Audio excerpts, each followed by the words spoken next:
By any and all standards, Orida 2 was an absolute paradise world.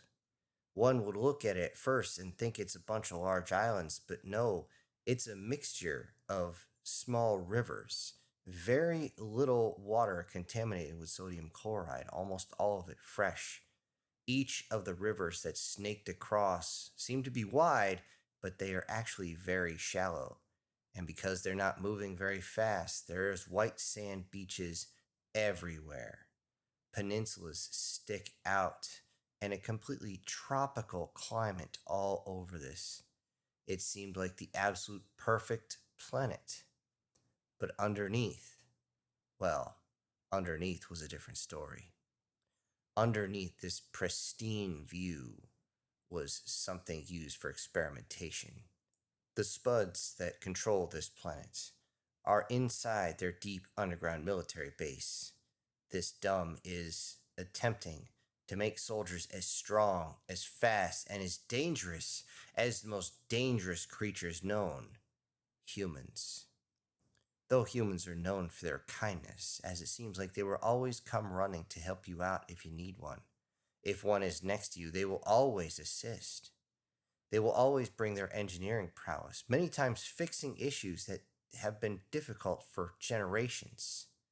The logistics are completely unmatched. It seems as though they want to be able to reach across the stars at a moment's notice, and they do, bringing all sorts of aid. But mostly, they are known for one thing, and that is their military prowess. This was emphasized as a single human battleship was able to take down the entirety of the Zohan fleet. They may be small by human standards, but only slightly small by galactic standards.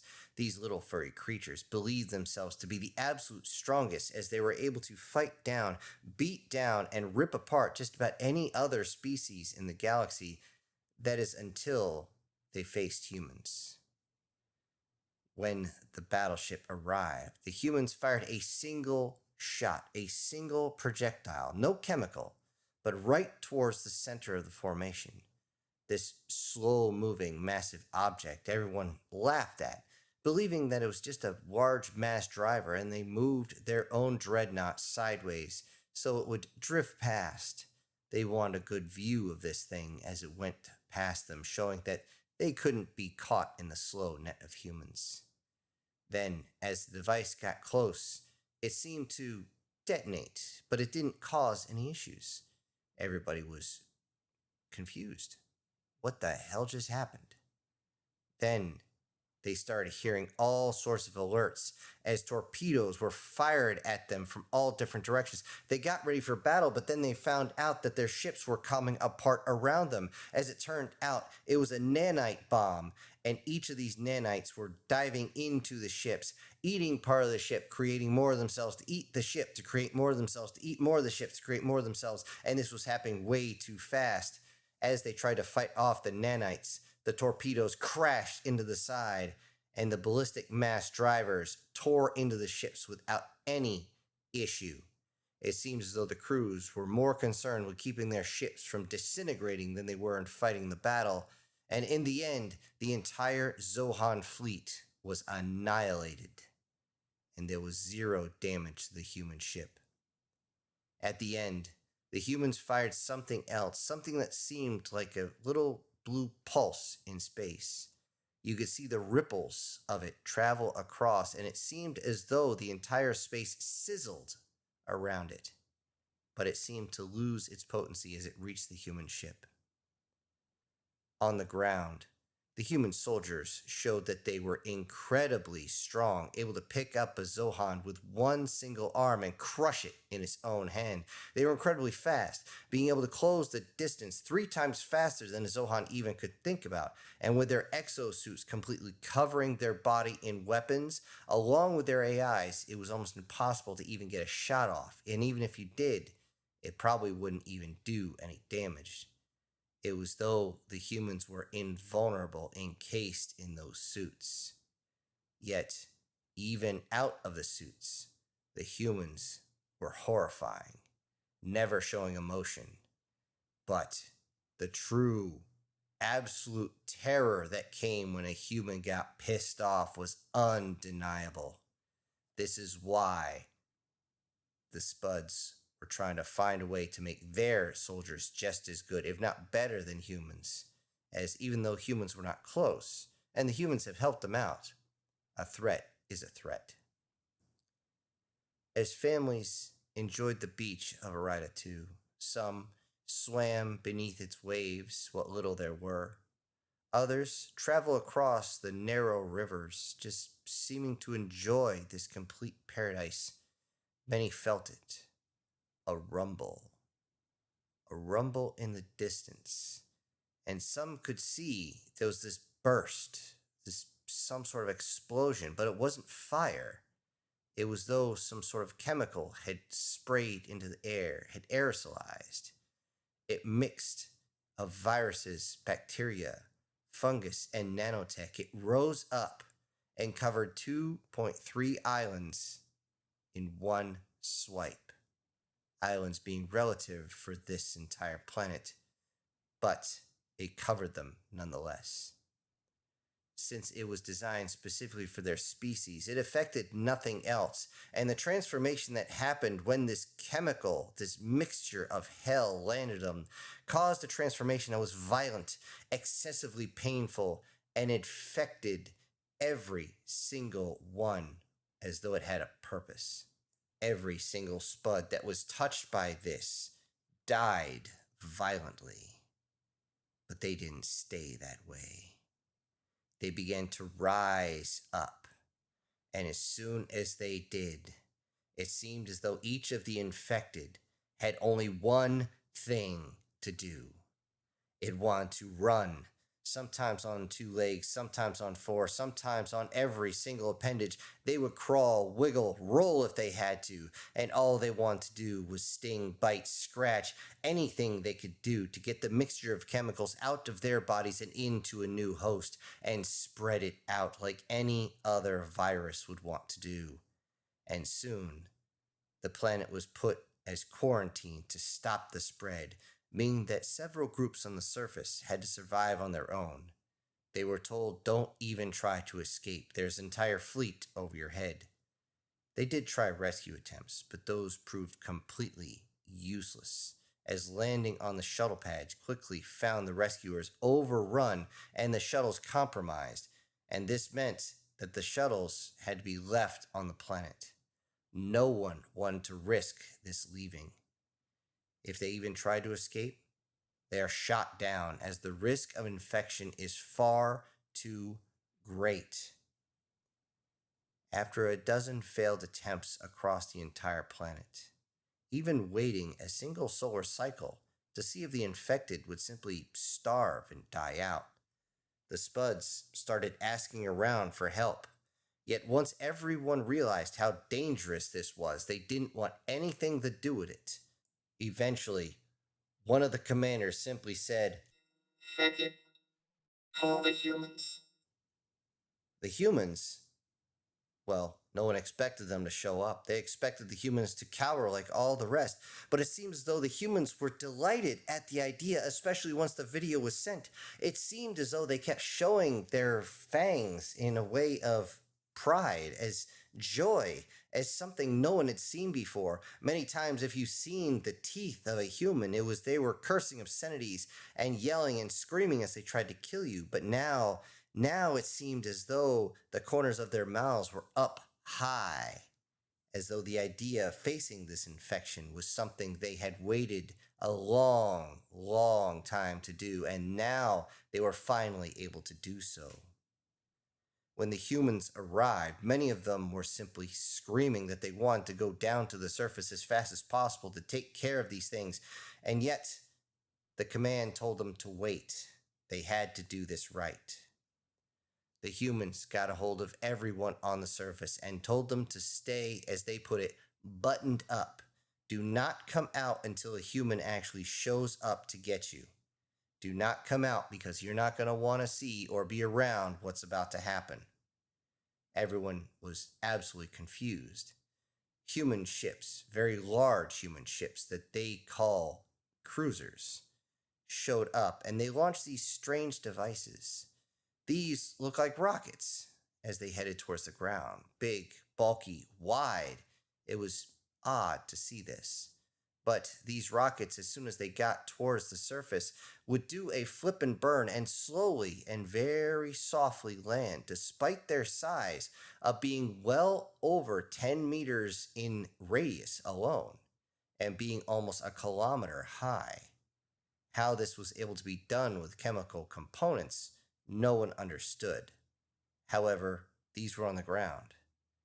Everyone watched, thinking that the humans would simply disembark their people from there, and yet the humans said, "Oh no, do not criticize the entree until it's been served."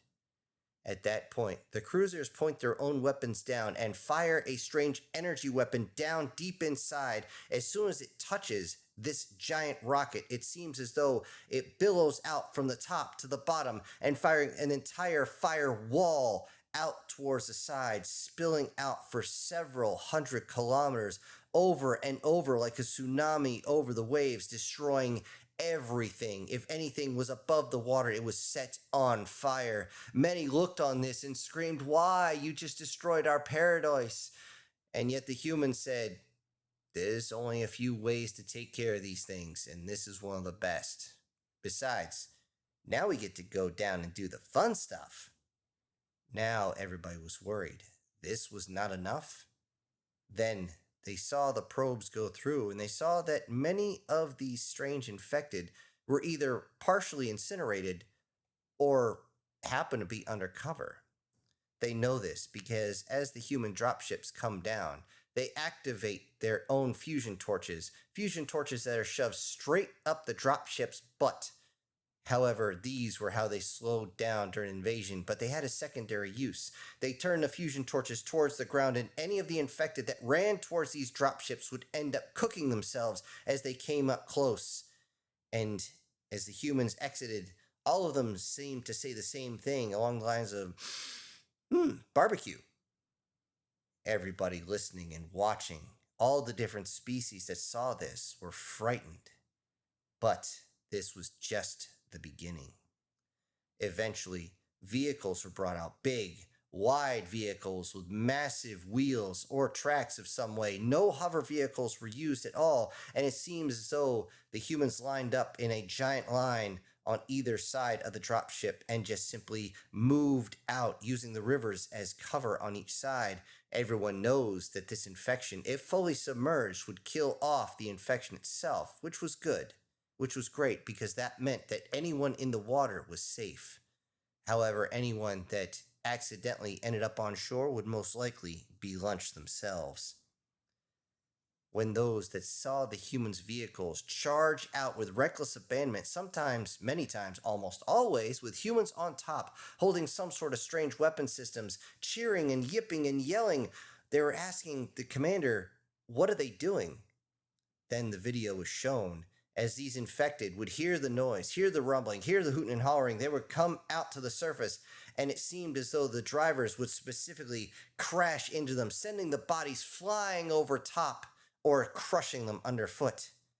The commanders would always say, "Roadkill, roadkill." If the infected got close, they were either hit with ballistics of insane calibers, blowing them to pieces, or if they were close enough, they were struck with a plasma thrower that seemed to stick onto them, and they would simply burn down to nothing but ash right there. An issue that the Spuds had for almost a decade was taken care of by the humans in about 100 hours. The humans had come with weapons exactly what was needed to take down the infection, and everyone was confused, absolutely shocked at this. How could the humans possibly have planned for this? And when the Galactic Council finally met and asked the Human Coalition would laugh. You've obviously never seen human cinema, movies before, right? We know how to deal with these things. We've done all sorts of wargaming with this, and let's face it, this was the easiest way. We could have let our people have fun and just shoot them all. That would have been cool. But no, this ain't our planet. This is yours. We just had to clear them out. Everybody was absolutely taken it back. And then they looked up the genre of cinema that the humans had mentioned, and the list of different scenarios for them was so long that most of the Galactic Council simply dropped down, many of them on their haunches, others onto a chair. A couple even fainted. How could the humans possibly have thought of this? Then they've even found what the humans called an ancient video game. Something where they would actually not even worry about the fire, not even worry about the orbital strike, but simply go and shoot everything. And this was considered fun for children, and everyone once again freaked out. A few of the delegates even losing control of their bodily functions, leaving a mess under wherever they were sitting. The humans found this even more entertaining. The human delegation simply said, "Look, we knew you had a problem. We looked into our past and said, okay, here's how we got to handle it. So tell you what, if you ever have that type of problem again, let us know and we'll come take care of it. Until then, we're going to go back to our own territory, and I hope nobody has an issue with that." Looking around, most of the delegates, with the exception of one or two, were simply stunned in silence at that point. They couldn't possibly. Later on, they wondered if the humans had looked into any other problems. Then they actually came across all the different cinema, all the different games, all the different, even something they called tabletop. These were for children to watch, to examine, to acknowledge, to actually break it down and find a more efficient way of winning. Everyone was shocked to the core, especially when they came across one called Invasion Earth. Needless to say, no one ever had a problem with humans. Ever again. Hello, everybody. This is Syntax. I sure hope you enjoyed this new off-the-cuff story, and let me know what you guys think down in the comment section. Now, before I go, I need to say that today's winner is Julius Boone, with Tim MC coming in a close second. I also need to send out some giant thank yous to the supporters of this channel, and they are Prozac and Pancakes, MTF Guard, Guardian Sage, Brian Kemp, Erica Gem, SS Demon, Douglas Scarborough, and Sir. Thank you all so much for supporting the channel. Everybody else, I'll see you on the next one. This is Syntax, punching out.